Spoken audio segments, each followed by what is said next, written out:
지난 6부 우리는 무신정권의 개혁을 꿈꿨던 경대승이라는 젊은 이상주의자의 등장을 지켜보았습니다.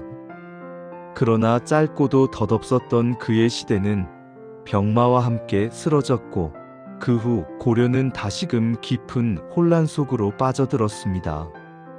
7부에서는 경대승 사후 권력을 장악한 천민 출신 이민의 포갑과 그에 맞서 터져나온 만적의 외침, 그리고 비극적인 좌절을 우리는 목도했습니다.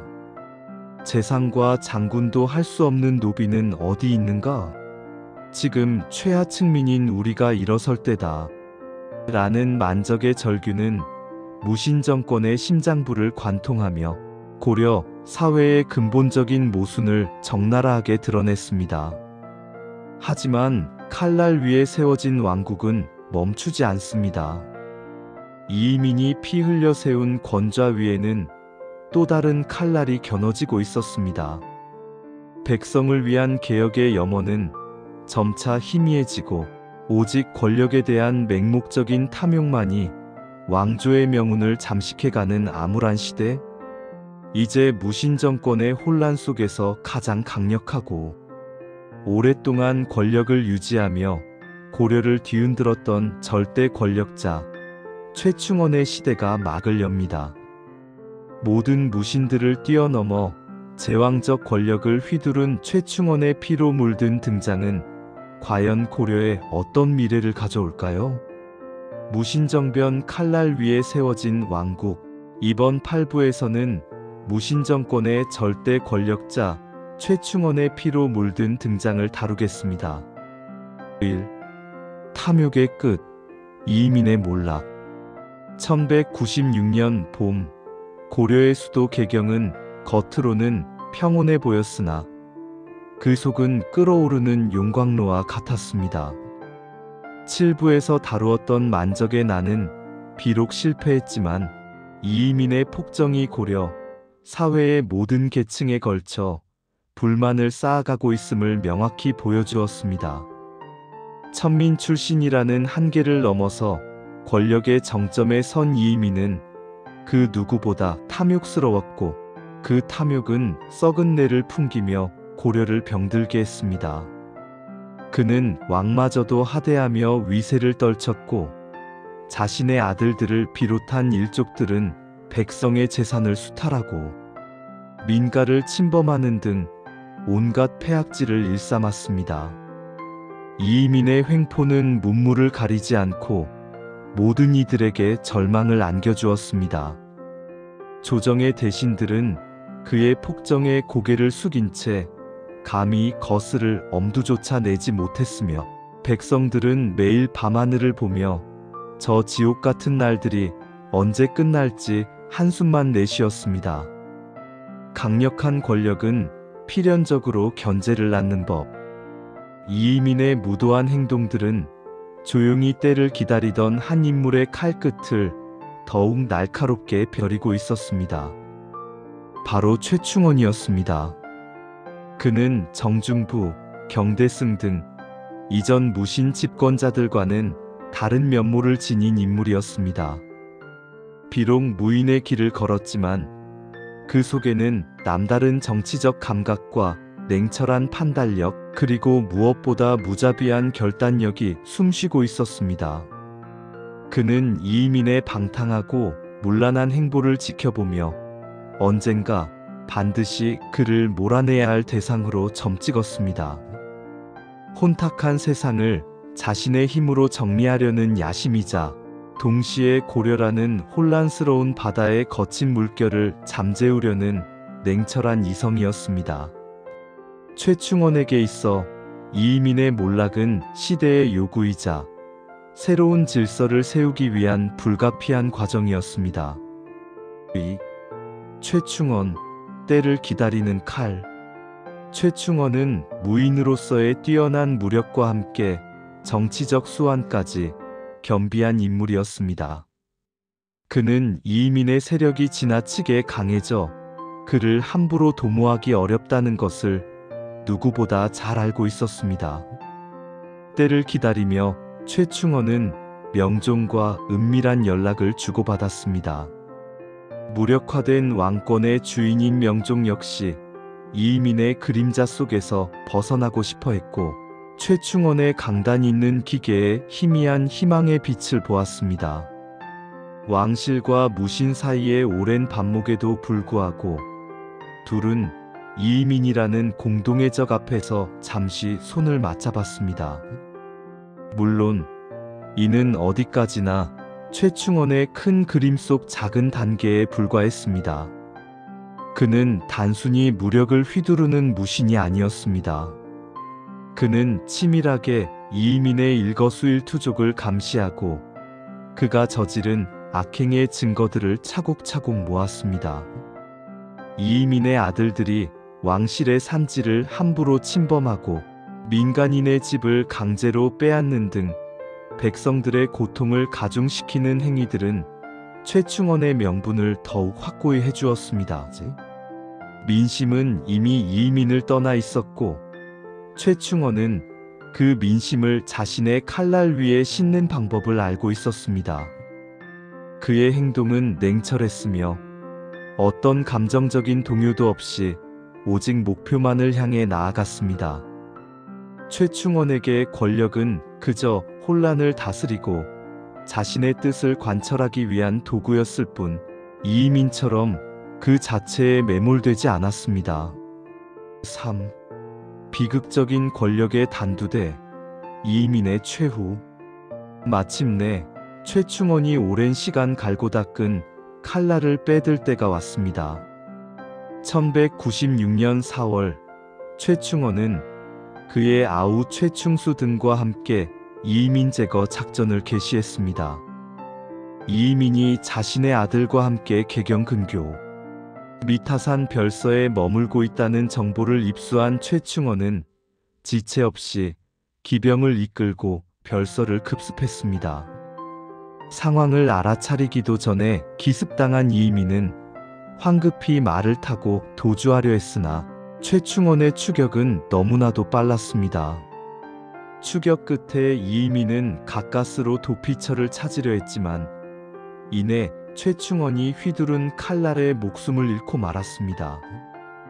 허망하게도 한 시대를 풍미하며 무신의 왕이라 불렸던 천민 출신 권력자는 또 다른 무인의 칼 아래에서 비극적인 최후를 맞이한 것입니다. 최충원은 이의민의 목을 베어 개경에 매달아 보였습니다. 이는 무신들의 권력 다툼 속에서 살아남기 위한 냉혹한 경고이자 자신이 새로운 권력의 주인이 되었음을 만천하에 공표하는 강력한 상징이었습니다. 이의민의 잔인했던 아들들 또한 아버지의 비참한 최후를 피하지 못했습니다. 최충원은 일련의 숙청 과정을 통해 이의민 세력의 잔당을 뿌리 뽑고 자신의 권력을 강화하기 위한 초석을 다졌습니다. 그는 단순한 암살자가 아닌 새로운 질서를 만들어낼 절대 권력자의 등장을 세상에 알린 것이었습니다. 백성들은 또다시 바뀐 권력의 풍향계 속에서 불안과 함께 어쩌면 새로운 기대감마저 품었을지도 모릅니다. 무도한 이의민의 시대가 끝났다는 사실만으로도 잠시나마 숨통이 트이는 듯한 기분이었을 것입니다.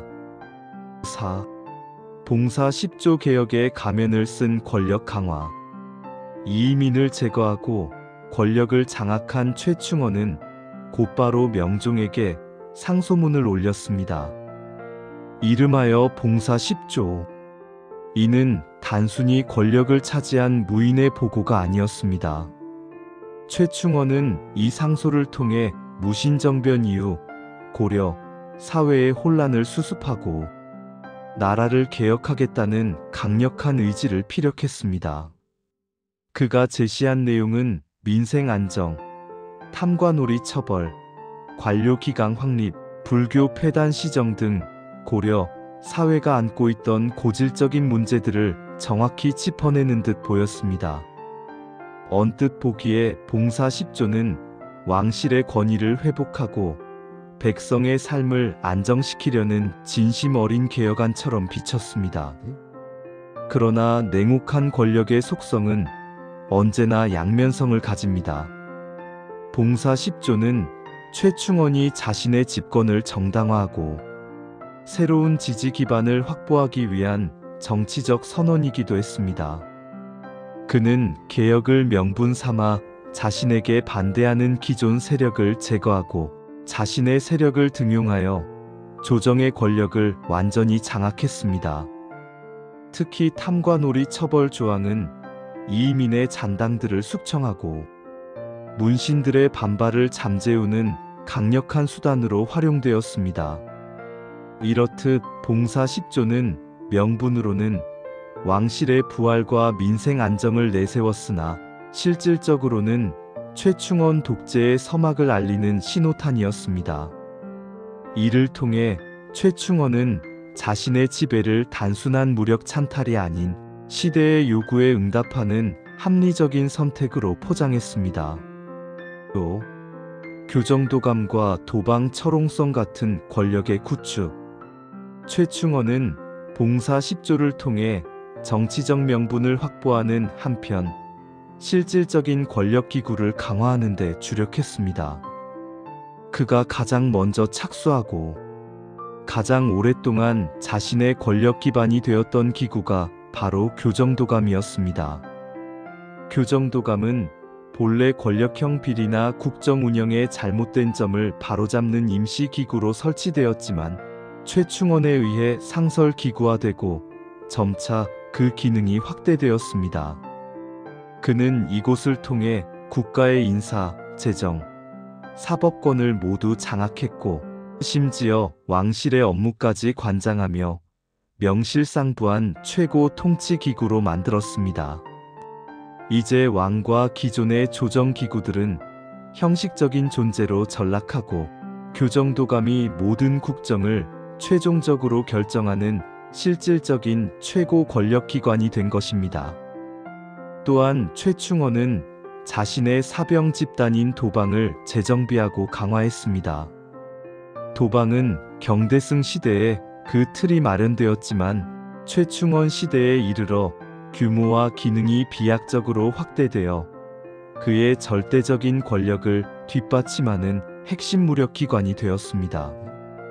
최충원은 도방을 통해 자신의 신변을 보호하는 것은 물론 언제든 반대 세력을 제거하고 자신의 명령을 집행하는 막강한 군사력으로 활용했습니다.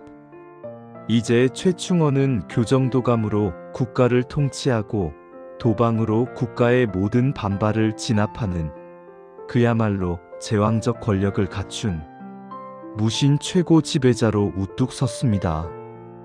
고려의 왕권은 바닥으로 떨어졌고 왕은 그저 최충원의 뜻대로 움직이는 허수아비로 전락했습니다.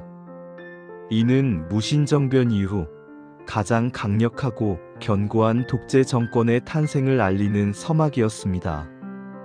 이의민을 제거하고 명종의 묵인 아래 봉사 10조를 통해 자신의 지배를 정당화한 최충원. 그는 교정도감이라는 강력한 통치기구와 확대된 도방의 무력을 바탕으로 고려를 자신의 손아귀에 넣었습니다. 무신정변으로 시작된 혼돈의 시대는 이제 최충원이라는 거대한 독재자의 시대라는 새로운 국면을 맞이하게 됩니다. 고려의 역사는 이제 최충원의 피 묻은 칼날 위에 쓰여질 것입니다. 과연 최충원의 절대 권력은 고려를 안정으로 이끌까요? 아니면 더 깊은 혼돈 속으로 밀어넣을까요? 무신정변 칼날 위에 세워진 왕국 다음 화에서 이어집니다. 긴 시간 함께 해주셔서 감사합니다.